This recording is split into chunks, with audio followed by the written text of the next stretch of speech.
দর্শক দেখতে পাচ্ছেন কুষ্টিয়ার পদ্মা নদীতে জেলেদের জালে ধরা পড়েছে বিরাট আকৃতির একটি কুমির এবং কুমিরের আকৃতি কিন্তু বৃহৎ আকৃতির এবং যেটা প্রসিদ্ধ যে পদ্মা নদীতে কুমিরের অবাধ বিচরণ রয়েছে এটি কিন্তু অনেক আগে থেকে জানা গিয়েছে এবং তার থেকে কিন্তু কৃষকরা খুবই উচ্ছ্বাস প্রকাশ করেছেন।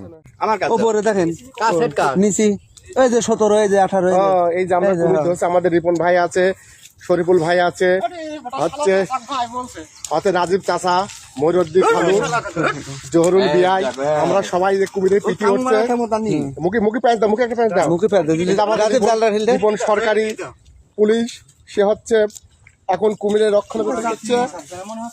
এই বাড়ি দিস না, নজু বাড়ি দিও না, বাড়ি দিও না, বাড়ি দিও না। আমরা এই মাত্র সেই বিখ্যাত পদ্মা নদীর গড়ের মুখের উপরে কুমির ধরেছি। আমাদের প্রাইজ পাওছে। হ্যাঁ চাচা, হ্যাঁ লাচো লাচো লাচো লাচো, এই আমাকে লাচি।